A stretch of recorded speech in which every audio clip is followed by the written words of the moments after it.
Are you a brewhead?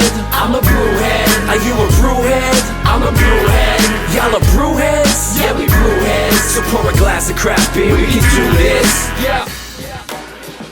What's good, y'all? This is Cee, certified brewhead. I am Tiffany, liquid enthusiast. Is that what we decided on? Yeah, we said liquid enthusiast. Okay, liquid enthusiast. Okay, we'll get it smoother in the next one. Yeah. Right. I just actually couldn't remember when you started talking. I was like, we should have said it beforehand. What was it? Yeah. Yeah. And welcome to episode 3 of the BAOS Podcast Link Up series, where we focus on a non-profit called Link Up for this entire season. There will be an ongoing season on the podcast, and if you're not sure what Link Up is, probably go back to the first episode. Yeah. We talk about that in depth, and it's been a great series so far. It's something a little different for us, being that it's short, Tiffany keeps us in line. It's been a lot of fun. It's not even bite size. It's bite size in your category. Yes. Because it's like 30 to 40. Yes. But generally this is just a regular podcast. Yeah. Yes, definitely. So this evening, now we're moving to the third week of the Link Up launch series of collaborative beers. We did that with 6 different breweries across Ontario and Quebec, 3 in each province. The first 2, we had Dominion City, we had Town. Now we have week 3. It's the first brewery in Quebec. Obviously, these guys, right, actually we'll talk about how many times they've been on in a second, but we'll bring them right on in. Super faves. We have Uncle Derrick Robertson from BreWskey in Montreal. There he is. Montreal's podcast king. How you doing, man? Doing good. And we just figured out, so now I have this, we wrote it down. So if you want to hear the whole BreWskey story, we have Derrick and Guillaume on episode 68 of the OG series. We have them both on episode 1 of our Against the Grain season.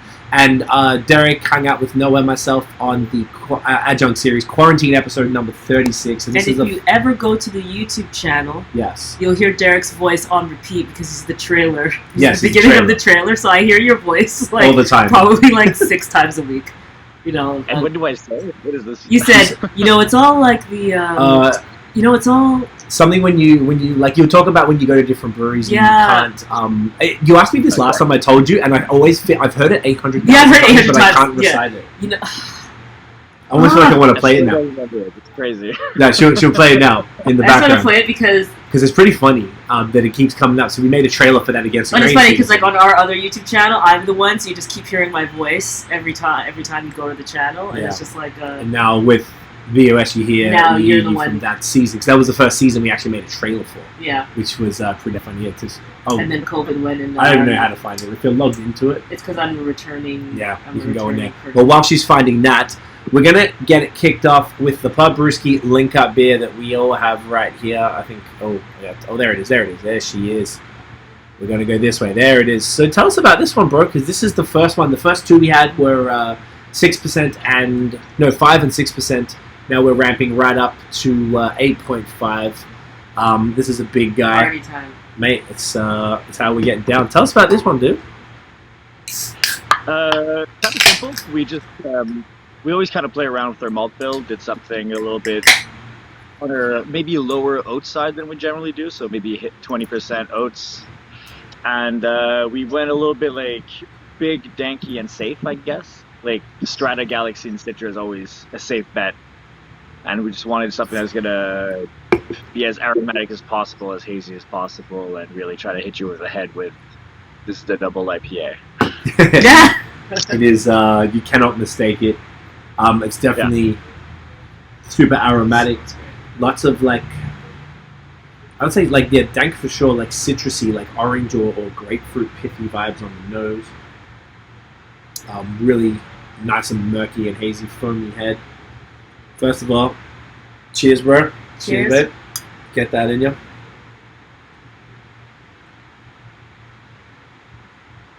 Yeah, it's fantastic, man.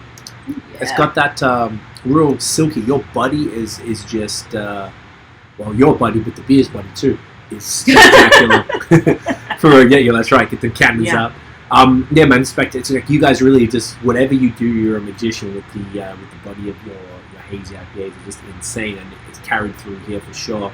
There's I'm getting a little touch of is it a little green, or maybe it's a little touch of pine or something in there, or is it maybe the dankness? It's like I find Galaxy, especially in the first month, comes off a little bit intense. Yeah, It's that's nice a good though. point. Like with the amount of intensity I like about it, it gets like sometimes we could consider it astringent too. Sometimes a little bit tasty, a little bit stick on your tongue. Yeah. Not so green, because to me green is like prickle the back of the throat. You're right. Yes, that's it. Like, the thing that like if you finished a beer and then you have a pilsner and it tastes just as hoppy, it's because the beer before was way too green. That's usually what I consider. That's It's what like it is. having spicy food. You have like spicy food. You have a bowl of soup after that's just hot. It just like triggers that thing again. It's because that the thing before was spicy. It's not your soup. So same thing. Okay, Okay. interesting. Gotcha. Yeah, and so the green it's 100% that the prick at your back of your throat, or you feel like you're Yeah, it's like a digested burning. one hop or something. Like you actually put one Yeah. hop in your mouth Yeah. and chewed it. You're right about Galaxy. When we did our first, I was thinking that, but I'm not Yeah. getting this like from there. When we because did, talk when we about did our collab, it actually made me think like not that I didn't like. So we did a collab, Get It In Ya. with Sawdust City we in saw this one in 2018 is our first can we did, Yeah. and they typically didn't make a lot of double IPAs. So Mhm. Oh, sorry. So the Galaxy, I just felt like it came through so strong. It was so intense. And then anytime I had any beer with Galaxy, I felt like I could just taste it immediately. It was just like too strong. Like it was just too much. it was so intense that you could drink that beer and it was fine after 6 months. It That's how tasted like intense nothing changed. That's how. That's It how. was like it was the most intense thing I've ever had in my life. Yeah. I just think they didn't know how to work. we called with it that Get It much In Ya hops. though. Yeah, So it was really just it really fucking punching got it in the face. So it's yes, you're right about Galaxy. That I was don't the first feel time that we realized at all no. here. Yeah. Like, Because you worked with it nice.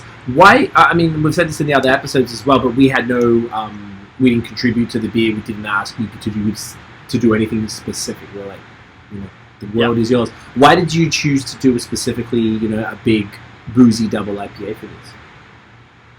I think just because most people want a double IPA. Like one of the best selling cans you could do are going to be strong cans. Right. Like good strong double IPAs. When it deals like with on-premise consumption, double IPAs are up there, but like you're gonna hit more volume on pale ales, pilsners, like 6.5 IPAs. Like double IPAs, there's consumption for them, but not as high. However, take-home beers, like everybody likes the higher percentage stuff. Like when we're looking at 5.5s, it'll sit in the fridge a little bit longer than what we necessarily like. So the idea here was like, let's make something 8.5. People will pick it up real quick, and nobody ever complains about high percentage alcohol. So. fair enough. That's a great I point. love that. That's actually the exact same thing that you did. The same thing that Town did, which I really like. We didn't talk to Dominion about it, but Town was like, "We're gonna brew a beer that we know everybody loves and is gonna sell, Yeah. and that is gonna like move." So he's like, "We knew that our audience just loved this type of beer, so we rocked it." It's that, and also like obviously people will always be happier about having an 8.5, and it was kind of in our schedule that we needed to make that strength of beer too, because like a lot of our production is based on not necessarily it's like cans are not that important. It's more about looking up at the beer board, like whatever we're selling on tap and what is missing. So like we'll see stuff that's about to end. We're like, okay, we need to do a double IPA. This kind of lines up with link up. Perfect. This will be just a link up stuff. We make up the schedule. We make up the beers pretty much like the day that we're brewing. And then Okay. Like right now, Guillaume texted me to go, what are the hops for the beer we're canning next week? Like, because I'm going to dry hop it tomorrow. We're getting the labels done, and then we're going to get the stuff, and we're going to have that out next week. But I don't even know the hops on it yet. Like we do hop tests. It's always up in the air a bit, but it's That's it's a bit fun. of a strenuous situation that way. But it's it leaves a lot of letting the beer kind of decide which way we go. So we'll do figure it out. We'll do dry hop tests on like small portions of stuff, taste stuff out. Like, is the link up? Did I know what hop combination was going to be? Not really. The beer just tasted the best with these 3 different hops when we did the hop test, and that's what it went. Amazing. Yeah. On another podcast, I'd probably ask more about. No, what a I'm hop so test curious was. actually about the hop test. Okay, we can get into that one. Yeah, I know. I was just thinking about like this blending of hops. Even I don't know while you were talking. Yeah. So yeah, can you talk a little bit more about what that looks like? So what we do is a bit different than what other people will do, I guess. Like we're in the what we end up doing is a little bit more similar to what Ontario breweries do. Quebec breweries don't do it so much. Most of our dry hopping is done post fermentation. Okay. So we finish fermentation, we drop out the yeast, get everything out of there, crash it down a little bit colder, like fermentation's 20 degrees Celsius, we knock it down to 15. When it's at that temperature, we'll drag off like 500 milliliter bottles and throw 16 grams per liter. 16 to 20 grams per liter is our general dry hop. And we just throw single hops into different bottles. So we could have, for Link Up, let's say we have 5 different hops going at it. So we'll hit like Strata, Galaxy, Citra, a Mosaic, and maybe something funky like an Eclipse or something. And then we just sit around the table, like we let that sit a day, we shake the bottles like a little bit, then the next day we strain them out, and then we'll just taste the cups individually. And then we'll go, okay, the beer really it seems to fit really nicely with 1 part Strata, 2 parts Galaxy, and 2 parts Citra. And we'll mix the bottles together. We find it works okay, then we'll just start dry hopping that method after that. That is so cool. We'll split dry hops now. Like we now split, like I used to do just one big addition. We've started splitting it up because it seems to work a little bit better, and I get to tune it in a little bit more too. So it's a method that we've discovered, and it's great for collaborations because it makes it so that like we can brew in, and then some collaboration people will come in, and like we get to decide the dry hopping a little bit more precisely this way. But that's because we do mostly post fermentation dry hopping. But yeah, that's what we do on these guys. That is sick. That's sick. I've never heard of that before. This is very cool. Is that something you guys came up with, or is it like something that other people do? Not really. I think other people kind of do it. It's a common practice to do like dry hopping tests to go taste your new lot of dry hops and figure it out. I haven't really heard too many people do what we do, where we really just split them up, do 16 grams per liter, and then we can hand blend these things into a flavor that we like. We're in the I've never been to a place that kind of does it that way.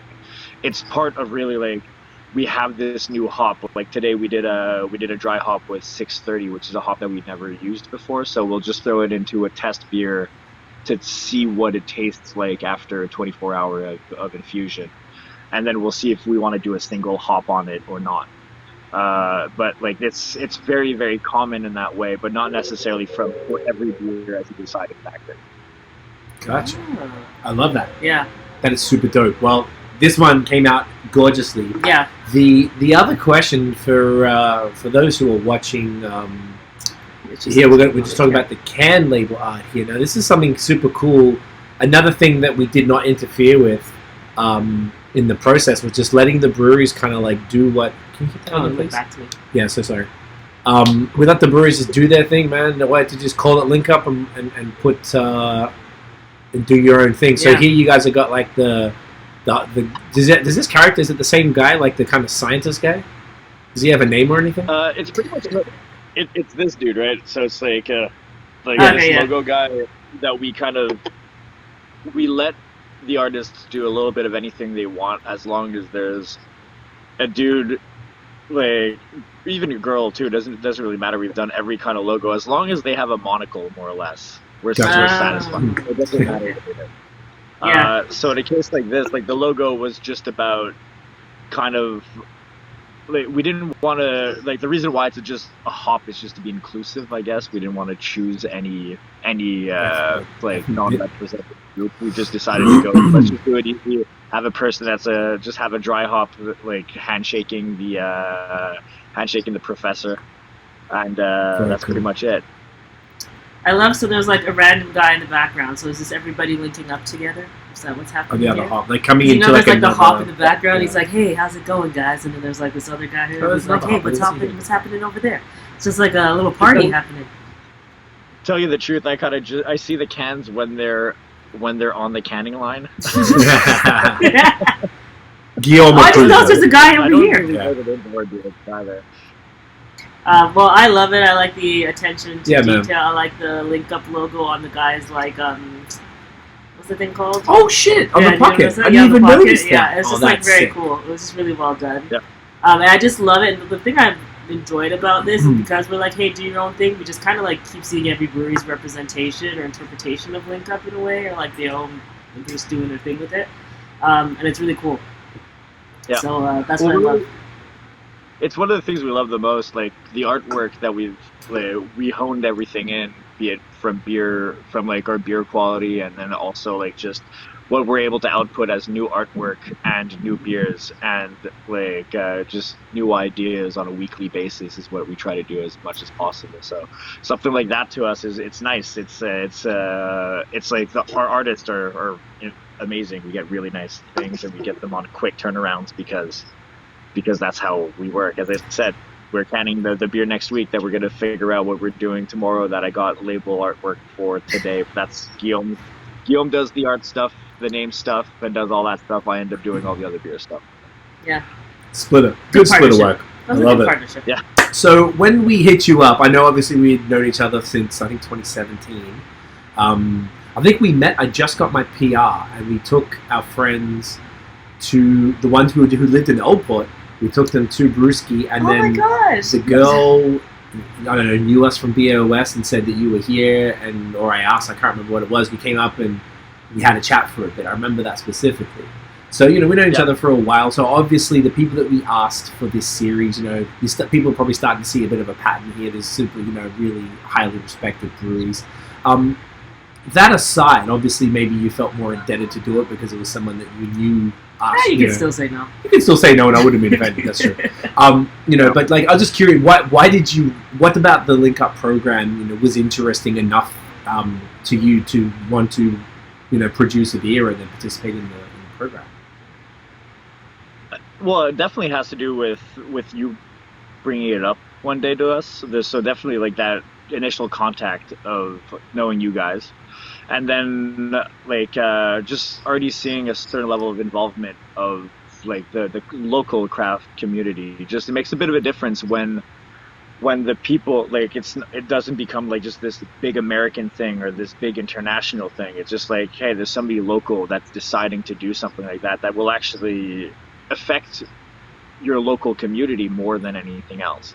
So I think that's the major reason why we're like, because it's like the small industry, we support each other as much as possible. And especially like I think as you go down in volumes of people that end up making beer, the more closely related we are to each other if we make the same styles of beer. Yeah. Like obviously if you're more in the Pilsner game and you're more in the classic other style, like let's say the 5-year-old styles of beer, they're in their own little group. Us that are making a little bit more hyper styles are in their own little group, and then like there's going to be another group that develops when we become old because we make smooth IPAs while everybody is making whatever the hell is the new stuff. But there's going to be it was just like a nice thing to be part of that, like that community, like, because I think everybody that does this kind of stuff are people that are passionate and they care. And it's nice to find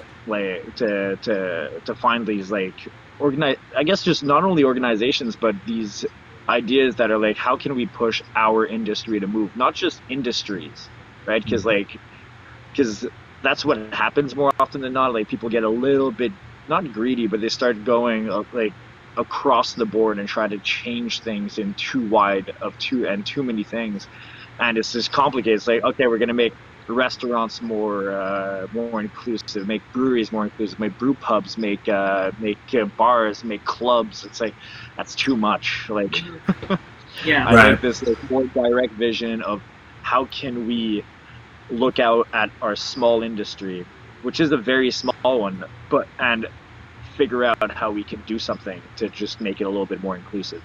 Yeah. No, I love that. Last week I came and we hung out for a few hours. I only thought we'd be there for like 30 minutes. We were there for like 3 hours. And we got... No, and he's like, oh no, I'm just going to like quickly head like down. I'll be back in like an hour. Derek's busy. And I was like, yeah, right, see you later this evening. I remember, I was like, sure. I didn't mean to take up that much time, but we just got yapping and I couldn't believe how much time went. But that's what tends to happen whenever we kick it. But we had a really good conversation about all of this type of stuff. And one of the things I brought up was the fact that in the Black is Beautiful concept was something that happened last summer, and it's still around obviously today. in Canada, obviously, it was more of an American-focused thing, but in Canada, a lot of breweries did get involved. And in Quebec, it was one of the lowest sort of uptake on it. I think there was 3 breweries in Canada. And we were just talking about why you specifically chose not to get involved with that one. And I'd like to just, because I think the reason I mentioned that is there seems to be maybe a little bit more of, well, not a little bit, because that's not true, a reasonably larger lack of focus on diversity and inclusion and stuff in Quebec specifically in comparison with Ontario, which right now are the 2 markets that Link Up are focused on. It's our 2 home markets, so that's where we can affect the most change, kind of as you said. We're trying to do it in our own backyard. So I was curious to sort of, what your thoughts of the Black is Beautiful program were, and then also the second part would be, like, why do you think that Quebec doesn't have that same focus on this diversity and inclusion in the craft beer industry than perhaps they do in other places? Yeah. Well, to start with the Black is Beautiful thing, it was a project that I was interested in doing. The only problem I had with not doing it was just how it was explained on the website, how it was explained that you were supposed to follow the guidelines for it, which was kind of simple. Is that all proceeds were supposed to go to a local just Black charity or Black support or whatever version of what it was. What I didn't like about that is, like, because there was a big debate internally of what is considered proceeds, and we went and we did research, and proceeds, like, as much as we could figure it out, meant that you had to give all the money, not profits, not an amount, like, and it's just. So if you sold a bottle for $20, you were supposed to give $20 based on that's what the proceeds were. Mm-hmm. And it was just at a time where we had closed our restaurants, closed everything. It's a bit too much of an ask to be able to do something like this. Then with the amount of time going by, we had started learning about that most people that were doing it were not really doing it that way. They were doing more and more, like, give $1, give $2 a bottle or a can or whatever they were doing. So a lot less than what the actual documentation was saying to be part of the thing was to give all the proceeds towards. And then I guess at a certain amount of time, when you start figuring out that that's what you can necessarily do, I don't know, like, we didn't reconsider jumping on because it was, like, middle of summer. We were already kind of running around trying to figure out what we have to do ourselves to just get beer ready, just beer out. It was kind of complicated. So that's the major reason why we never ended up doing it. Forget what the second point was. Point was, because it was a 2-part question. It was, sorry. The second point is really just like, and there you go, so you gave your reasoning behind it, but just like in general, I think in Quebec, it's just not really like a focus in any way, and I think Black is Beautiful, the lack of participation around Black is Beautiful, like, you're seeing very logistical, and that I understand. But even speaking just widely, it just feels like it's just not something that's really a focus. So as a Quebecer, you're here, like, what do you find, like, what do you think is the reason why something like Black is Beautiful or initiatives around diversity might not be hopped on in the same way or embraced in the same way as it would in, like, a place like Ontario? It's something I was, like, a little bit talking about with last time when we met, was, like, because I come from the Laurentians, I come from the country. There's a complete lack of diversity over there. Mm-hmm. So, and even if you wanted to have diversity, there just wouldn't be any people to be diverse with. Like, I went to a high school that had 1,000 people.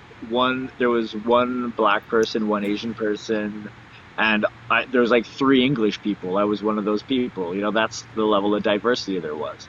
And it was only once I came to Montreal that I was like, oh, look, there's a bunch of different styles of people. Like, you see a lot of diversity on TV. You see diversity a little bit everywhere, but you're not necessarily surrounded by it at all. So it's one of the things that, like, I mean, that's kind of the reality of most of Quebec, is that unless you're going to, like, certain, like, density of populations, you're not going to have that diverse of a crowd of people.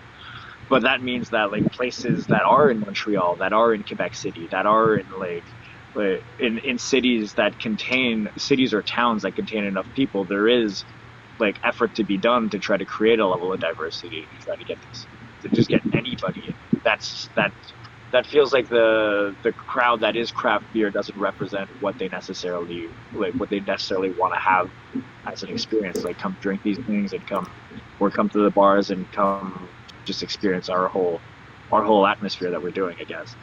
Right. Yeah, it's interesting too because and that's fair. So it's more like they're just because it's real population thing is kind of what it's even like here, where it's like you don't see the issue because it's not like around you, so it's just not a consideration. What about in happening. Montreal then? Because I think that's a fair point, because you can't expect, if it's not in that community, then why would they think about it? That's completely valid. Mm-hmm. If you want to look at, I guess, Quebec City, Montreal, maybe Gatineau or something like that, where there's probably a reasonable amount of diversity. Sure, like Saint Jerome and stuff. Like, there's cities that have a certain amount of population will have a little bit more diversity inside. Okay, so then what about the breweries? I'm not putting you on the spot here, but like, just curious to maybe the thinking of the province, and the culture, like in those cities. Once again, I forgot who the three breweries were. I think Saint-Kiem, Bar Canada, and Sir John. So that's all in that same little corridor. Two in Gatineau, Aylmer, and Lachute. Yeah. So none in Montreal, not a single one in Montreal, none in Quebec City. And that's where the people are. And this is just asking for a straight up theory, because obviously, like, there's probably no simple answer. But I guess I'm getting to the point of this just to try and let people watching or listening to understand sort of what Quebec is. The challenges specifically here with diversifying craft beer. Do you have any theories as to why maybe people in those larger areas then didn't participate? Obviously, maybe sharing your initial reason, which is fair, that you wanted to participate in the program properly, and giving 100% of proceeds wasn't feasible 3 months after a pandemic hit, and you're trying to sort of get on your feet type of thing. Yeah, so I was breaking up a touch at the end. Do you hear me okay? I can hear you okay. okay. Sorry, it's probably because I airdropped Craig a background for this. Yes. It was just kind of Yeah, sorry. It's because I think I airdropped him and it cut you out. And it cut it out. So I didn't really get the last part, but I think what it comes out to is, like, you were just wondering the main reason why we wanted to be included inside of this? Is that what you were?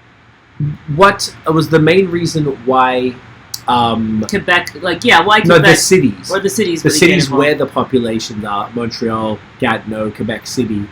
Why do you think that most of those places still didn't participate in something like Black is Beautiful, which was just, and the only reason I mentioned them, they're the biggest known. It was like a large movement that was like obvious and known at the time, I guess you could say. It was Correct. like the biggest like show of like, I'm trying to show that I support this initiative. Yes. Not exactly sure why. I'm trying to think of who actually ended up jumping up onto them. Bar Canada, Saint-Kiem, and Sir John.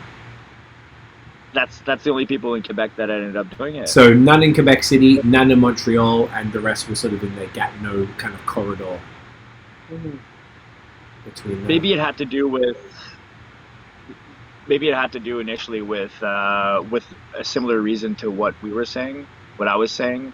And then maybe sometimes there's something that you look at, like, it's hard to look at these movements and look at something like that where, like, I forget who it was. I think it was there was a brewery that outputted like 2 or 3 of the products at a certain, and it's like, should we be jumping on because it's a good marketing thing? Is it something that is it good to look at this as a marketing thing, because it almost seems like it's not, the point isn't to be a marketing thing, it's really to just like try to support as much as possible. I'm not exactly sure why it didn't pop up. Maybe the people here aren't, like, there's not many breweries that you could point at that is really, let's say, being attuned to what is actually happening in the United States. I think like what happens a lot of the time is that beer communities end up being in very, very like limited and very constrained in their own little environment. So if nobody is really doing it and only kind of 3 breweries are popping off a few of these products, then it's like, maybe if there's 5, 6, 7 of us, then it might have taken the movement to the next level. But like, I think there's a chance that people thought it was just an American thing, and there's a chance that it's just it didn't cross over to them to realize that this was actually something that people were doing. Because even the altogether, I guess, like, altogether it did. I think the major difference that there was between altogether and any other like kind of just movement thing was that it was based on a very, it was kind of do it in a very like strict window, and I think that's why it became popular. Did Black is Beautiful come right after, like too close to that one right after, was like Ice Bucket Challenge Murder like did great, and then whatever the hell other challenge after that didn't do all that great?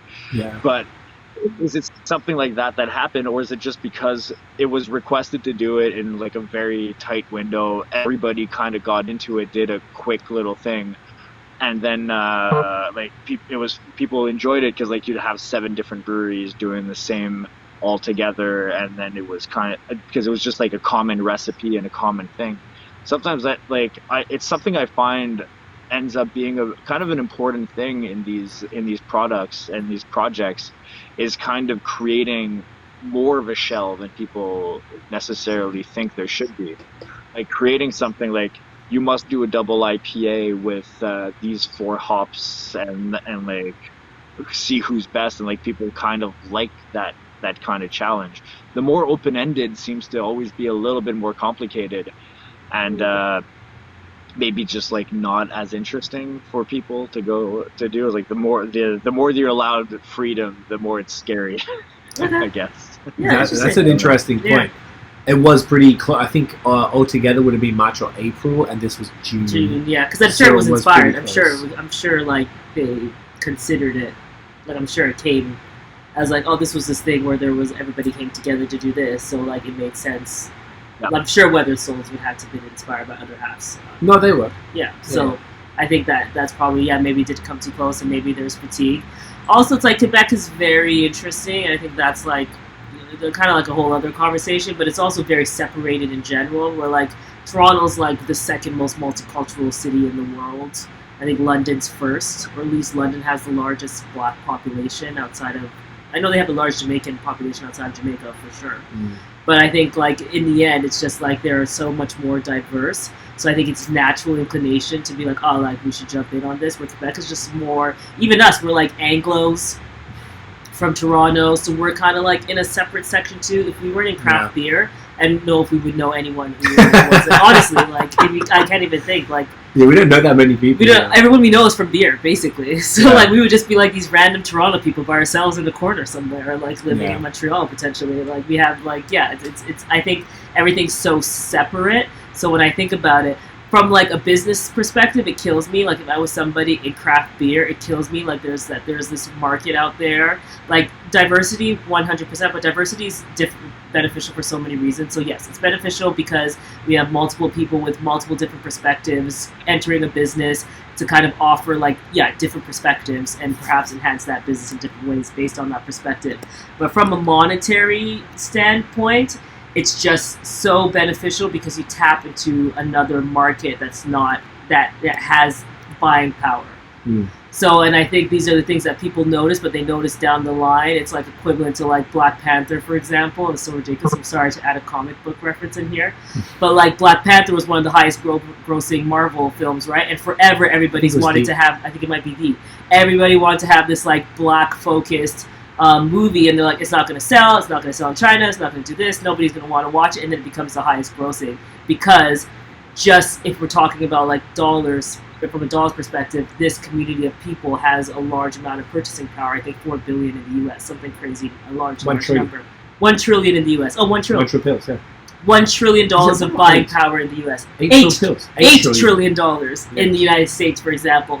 So it's like, if I was an owner of something and I could see that it was like so easy that there's like this market here that I could introduce, and like even if I was the only one who thought to even be like, and that's where our friends Lost Craft did really well in Toronto, because he is a minority, so he was like, oh, nobody's marketing to minorities, I'm going to do it. And then all of a sudden, all my friends, everybody I see, my mom, my dad, they're all drinking his beer just because he had people that look like him in advertising and spoke to them, you know? And he ends up being the #1 contract brewer, ends up like just killing it across the board, like top 3 in LCBO. Like, and it was literally that he found like this gap that nobody was paying attention to. And I think because Quebec is so separate, they're missing this opportunity from like the good positive side of like wanting diversity, but also just like we're business owners, so looking at it from a business perspective and a growing and industry perspective, it's like such an untapped market that's not there. And why Ontario's going to do very well in this category too is because you bring in this person introduces it to their friends, then all their friends start drinking Dominion City beer, or they start drinking town beer or something like that, and we're not having that as much here. So part of Link Up is to increase diversity in the workforce, but also to increase diversity in the industry so that industry grows. Because we want consumers. I know that people like me will enjoy the beer, they just need the introduction, and it's so much easier to get introduced when you have somebody like who you work there, and then in the end they introduce you, or you have a friend there that introduces you. So it's interesting that like I just feel like I can't imagine how much money is being left on the table by not pursuing these efforts, really, you know. So something like Black is Beautiful would have potentially gone in front of people, and then in the end they could kind of take advantage of this in terms of like, okay, good, we're going to donate. What if we make friends with this organization all of a sudden, and then we're introducing them to our products, and then they're talking. It's just like so much that gets left on the table, I would say. Yeah. That's my rant on why you should be diverse in the thing. Sorry for my rant. For sure, but I think that rant's important, but it's also something it puts people like it puts somebody like me, let's say, in a complicated situation where I look at should I be looking at diversity as an important thing because I can make money with it? Should I look at diversity because I think it is something that's important for just general inclusivity? And it's sometimes like, I don't like looking at that money aspect of it because it's, I guess, a little bit less human, or maybe money's the most human thing we are, but kind of complicated. But I don't necessarily like it's something that's always kind of difficult for me when I look at that stuff. I don't like trying to see how can I profit from trying to be diverse. I think that that's something that big companies need to kind of do. It's something that's very important for them to try to, like, let's say Molson right now should be trying to figure out how they can make products that that will be targeted to different ethnicities or something, so they can increase their volume of sales. What I'm interested in is how can we create a more diverse, like make it so that, because I was talking about this with one of my brewers today, where we were just talking about diversity in the environment, and he was kind of a little bit of a loss of why it's important as much. If somebody wants to have the job, maybe they should just come and get it.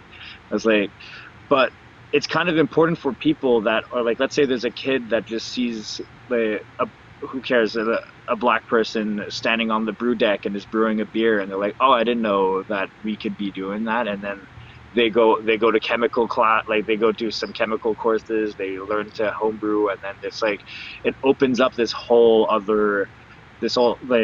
we love beer. Everybody that's inside of beer loves beer. It's nice to figure out how can we get more people to fall in love with the products that we want, that we do, because we're all in love with this kind of product.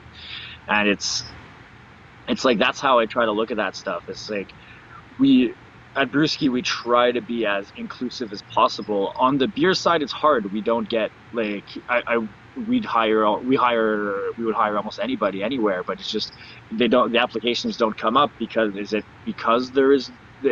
a market that gets looked at as being overwhelmingly white dudes with beards. I can't even grow a beard, so it's it's okay. You got enough people with beards. And you make really great beer, so that's fine. On the restaurant side, it's not so bad, but like our head managers have always been women. Then we goes down the line, and then like our sous chef is a black person. Then we have we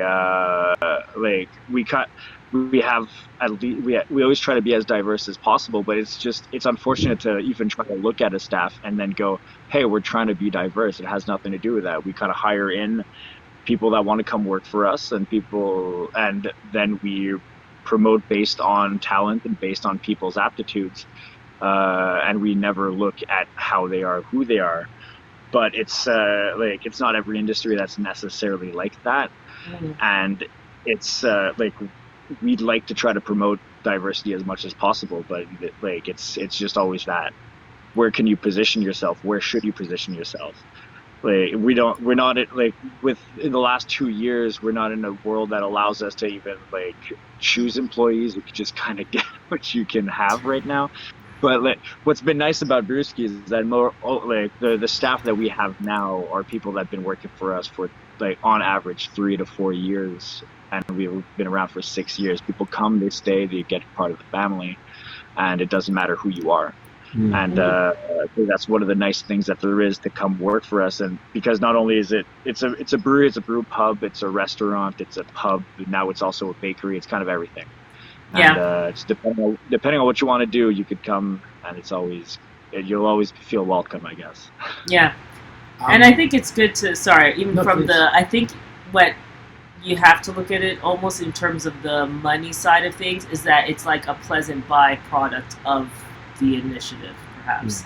So it's like you get diversify your workforce, and in the end, the benefit of it is that, like, okay, you introduce more people that maybe wouldn't have come into your brewery to craft beer. But definitely don't think, and I think the big corporate thing is probably like, all right, we need to hit, like this woman from age 25 to 40 and do all this or whatever. Like, that's like pretty intense. I just think it's like a welcoming, like a benefit of it that people are missing out on. And then maybe you would think differently about the job boards, maybe, or try to like find ways to get out there. It's not easy at all, though. And I think it's what you said, even you mentioned, like, is it because like maybe you're like, oh, this is a place with a bunch of white guys, maybe it's not for me, and then that kind of like turns people off, or maybe makes them feel like, oh, it's probably not my culture, or I shouldn't be involved. I think it could be that sometimes. I think sometimes what happens too is that there's a misconception of tolerating and trying to be inclusive. Not tolerating is the bad term for it, but like, because I think if you talk to most people that are in the brewing world, they think that the lack of diversity will often be just because I guess there's a lack of interest from other ethnicities, and I think that just is because there isn't a big push towards trying to include them as much as possible. Right. There's just like it just ends up being 30-year-olds with beards that come. It's like, yeah, but if you figured out how what we either have to figure out is, I guess, products that get that get people in that like want that style of product. Is it like because what kind of beer does it excites necessarily this population? And also, like, is the product already good, and is the product already perfect for that group of population? It's not marketed in a way where people are like, okay, this is what I want right now. I think there are like a few little options like that, because I think almost anybody who has a nicely made double IPA, I've rarely met somebody that goes, this is like, I don't like this. More often than not, everybody likes a nice strong double IPA. It's easy to drink, especially the New England stuff. So it ends up being like, how do you get people to sit down and have that beer that's not just the craft beer world?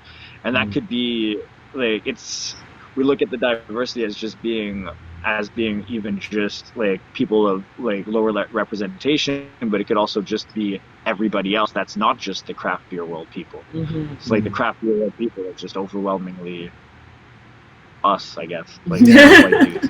Do you know what's an interesting, as you were talking, this is what it just hit me now. So, because you were mentioning that like maybe people don't think it's for them because it's not marketed to them or presented to them. I can't speak for you, but my favorite comedians are these dudes, Deezers and Mero. You might see where I'm going here. I'm not sure if you're familiar, but they have a late night show on Showtime. They have a podcast. They're the funniest motherfuckers ever. Jamaican dude. They're both from New York. Jamaican dude and Dominican dude. They constantly, well, I wouldn't say constantly, but they always make fun of IPAs being disgusting. Always. So there's these leaders of a community and of a culture making fun of craft beer. But he does love Pilsners. He drinks Beck's. He drinks Beck's all the time. On the show, they have to wrap the bottle, but he talks about it on the podcast that all he drinks is Beck's. It's obviously a Beck's bottle. but they make fun of it. So it's not only a challenge from outside the community trying to sell it to people, but within the community, you've got leaders that people, they're very like hip hop culture type of real black cultural comedy. Like it's really like specific to that. If you don't really understand that, it might not be as funny. And they're shitting on craft beer, and every time I do, I'm like, fuck, man, I wish I could convert you. Just give me 10 minutes and come to a place like BreWskey and then drink through it, and you understand that, the IPAs that you're bitching about were from 1997. Like, it's not the same beer anymore. Yeah. And I think that's definitely something that is far beyond the reach of craft beer to be able to rectify. Do you have any thoughts then? Because I guess we're coming on the 45-minute mark. Doesn't this feel like short? Look how we're already way past our mark, guys. I know. We just hit 45 minutes, so I wanted to maybe bring it home from your side, and it's not leaning on you necessarily for the answers, but what do you think? Breweries, say specifically in Quebec, what do you think they could do to proactively diversify the craft beer industry? And it's not even, once again, there's multiple benefits from the money that Tiff was talking about, from the human side that you were talking about, as in just like, hey guys, like we're all humans, you got taste buds, of course you're gonna like this shit, to also just the growth of the craft beer community, because beer is for everybody. It tastes amazing. Yeah. Like it doesn't matter who you are, where you're from, there's going to be a style of beer for you. Like it just, people don't know it. There's an awareness problem, obviously. Do you have any thoughts on, and I would say specifically directed at our glorious Quebec craft beer compatriots, like any thoughts on what they could do or anything that they could do to try and either increase their understanding of why it's important, because I think that's lacking heavily, or what they could physically do that's quite doable, or maybe not so much of a huge task, something just, even if it's a small step? I think it's a tough thing because I think most of the craft breweries that are the size that we are, like maybe a touch bigger, don't really do marketing that much. Like, yeah, we post beers on Instagram, we kind of post merch and stuff. We mostly expose the products that we are making and letting people know that they could come necessarily get it. And they end up leaving quickly enough where they don't really require a huge level of marketing. It's not so. It's a lot of the time that's what most industries end up having to rely on the bigger players above them to actually develop the market for them. So somebody like BAOS that has kind of very similar products to what a lot of us do, just a lot more a lot easier to access. Because let's say if we end up doing advertisement, you have to come to us. If you what Canada does, good luck trying to find what Canada comes somewhere. Yeah. It's okay, let's be inclusive, but also let's not be able to buy our products. It's not. You're so right. Craft beer are assholes, man. You guys gotta come do a lineup or figure out how to enter your credit card data as quickly as possible. You have 3 minutes. So it's not.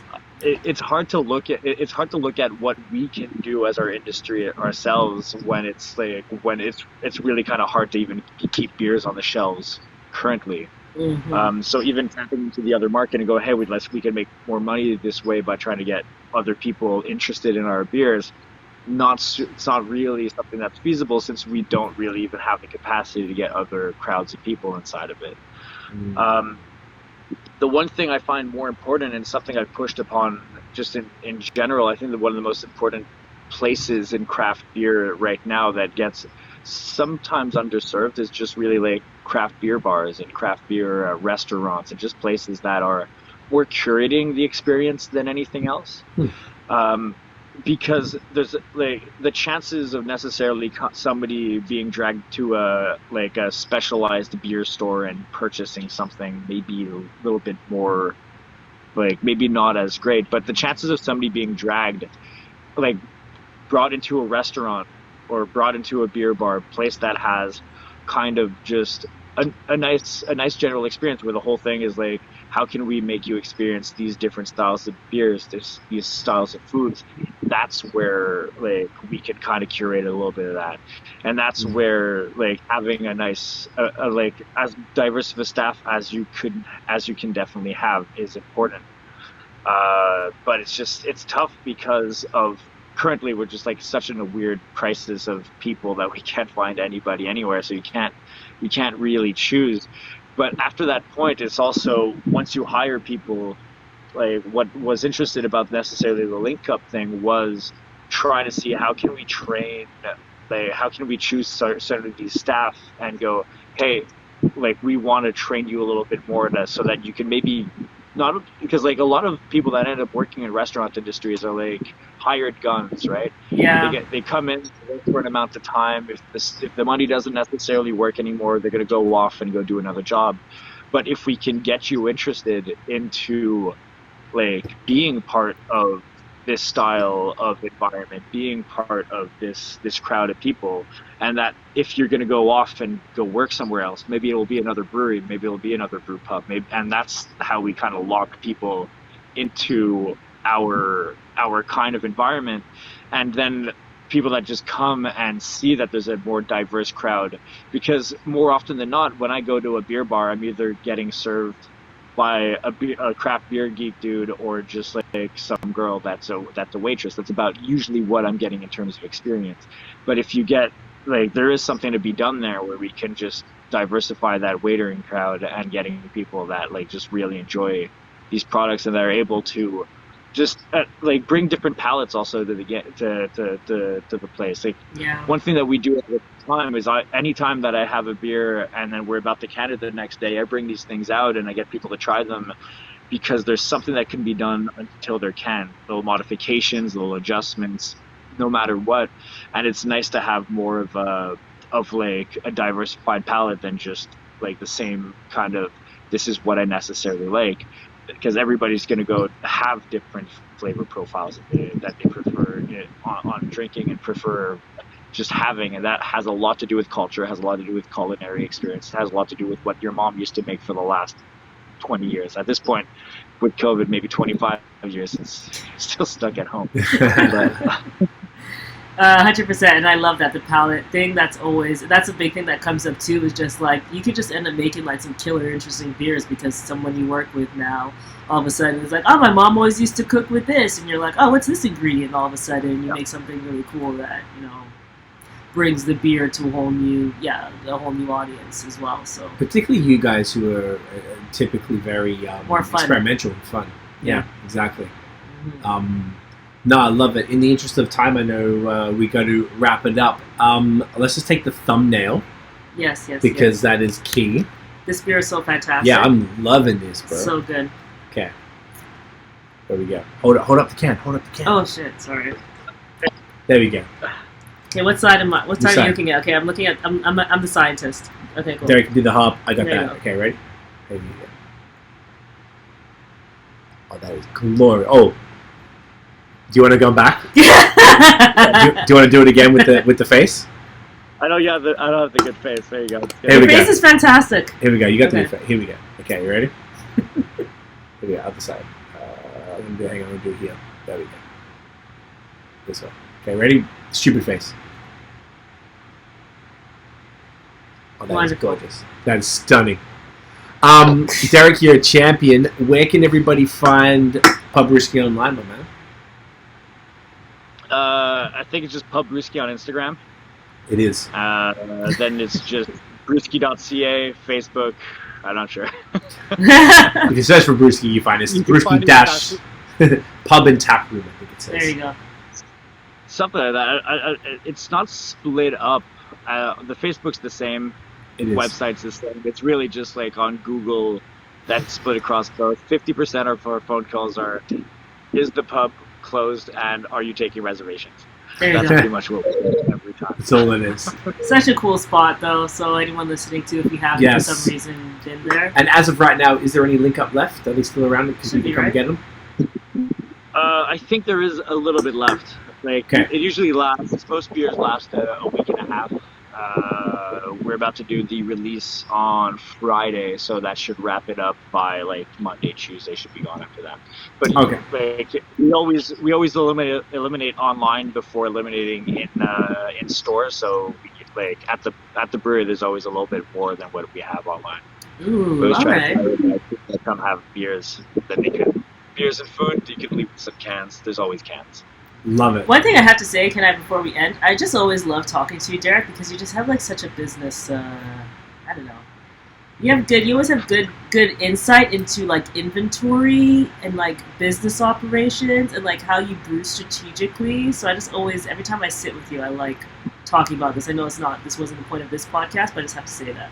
It's just like you always have like interesting insight and strategy behind it, which I think is really, really cool. Because like I don't know, business stuff interests me, and I just like that perspective always. So yeah, I always enjoy that. If we start our diverse, we talk about all these subjects that I don't really have.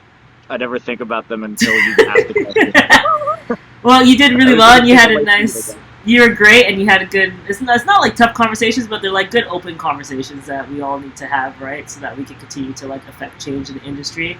Like our goal in the end is that like craft beer ends up taking a good chunk percentage out of this overall beer industry, right?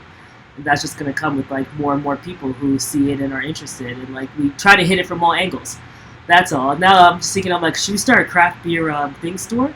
Sorry, not a store, a craft beer bar? That was always kind of an because we're friends with a bunch of great breweries. It's like, should we start like a craft beer bar and then have like when you were just saying it, I was like, no. Don't do it. Okay. It's a pandemic. Equally, I was like, this would be a lot of work, and I'm not interested. How much do you I need like to to stop. work? I'm already not sleeping enough as it is, so probably not going to be the one. Probably not a good idea. Unless you want to do 60 to 90 hours a week, don't open a restaurant. I already do 90 hours a week, so I probably don't. Need Then don't do it. But 90 hours a week from this couch. I'm doing 90 hours a week as from opposed sitting on the to couch. a restaurant. But yeah. I love it. Yeah. Stick around after. We'll wrap it up. But bro, thank you so much for your time, man, and thank you again for participating in this. The beer is phenomenal. Your insight and your you give a shit, man, and it's always a pleasure to kick it with you and have you on here. I think you are the most frequent guest now of all time, so you're holding the record, and we'll keep pushing it forward. We'll just maintain it. Now you're rocking with us. You're on IPA on BAOS Podcast as well. You're out here, the podcast king of Montreal. I love it. Guys, thank you so much for watching and listening. If you enjoyed the episode, smash the thumbs up, hit subscribe below, hit the notification bell so you know when the new drops. Follow us on social media at BAOS Podcast, and of course at Link Up Beer everywhere, linkupbeer.org. We are taking applications for the program, so if you or anyone you know identify as BIPOC and you would like to participate, we can certainly help you get into the craft beer industry. Guys, we'll see you next week with the next episode. Get it in ya.